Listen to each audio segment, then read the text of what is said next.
Hey everyone, it's Chris with Hot Shots here, and I got another frequently asked question for you guys. So, normally people ask us, what power does Hot Shots need when they come out? And this is a common one, and this is a very important question, but I want to just do something real briefly here, is give everyone a simple understanding of what we mean when we talk power, right?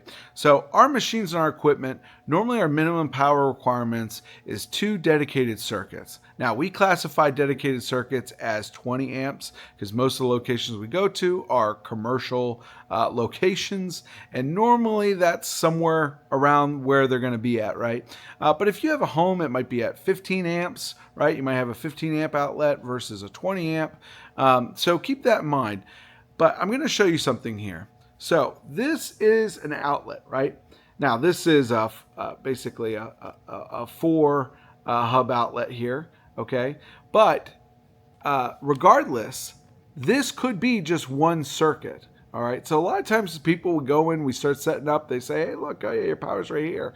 Well, this isn't 2 dedicated circuits. This could just be one dedicated circuit, right? Uh-oh. So it's not necessarily how many outlets are on the wall. A lot of times people look at it that way, that they look down at the power and they're saying, oh, well, there's 10 circuits here because there's 10 outlets on the wall. And I'm here to tell you that's not true. That's not how it works.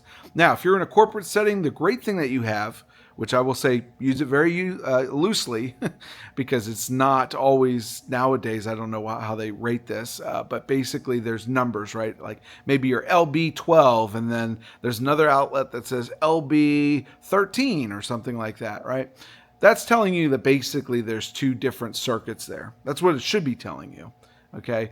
But if it doesn't, which 9 times out of 10 in these buildings that we've been in now, we'll plug into LB12 and we'll plug into LB13, but the lights still go out. And then when they have to flip the circuit back on, it's both of those are on the same circuit. So this can be very convoluted. If you have questions, always reach out and ask us. If we're setting up an event for you, and this is very important, if you're setting up an event for you, then what you want to do is have us talk to either engineering or your electricians or anybody within your facilities, even a facilities manager, and we can knock out all this stuff pretty easily and early on in your event process. So, keep that in mind. If you're trying to book an event with us, let us talk to the people that know about the power. Okay, this shouldn't be a burden on you. And a lot of people, for some reason, a lot of planners, a lot of people put that burden on them. But we're always here to help. We're here to be the middleman for you, to get all the power set up for your event, and for everyone to really understand what we're bringing in.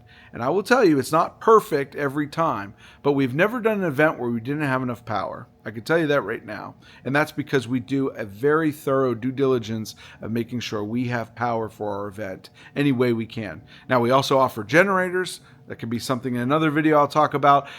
We also offer battery power generators where we can be inside as well. So we have a lot of options for power if you don't have power. So never think that, hey, I don't have enough power, then, hey, I can't use Hot Shots. Don't let that be the answer, okay? It doesn't need to be. So keep that in mind.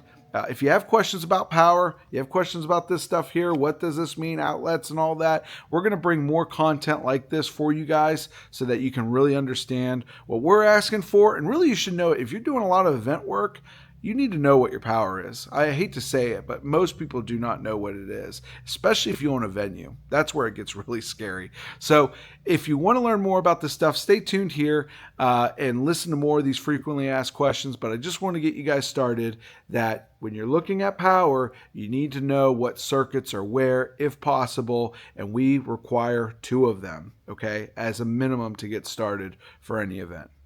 Thanks so much.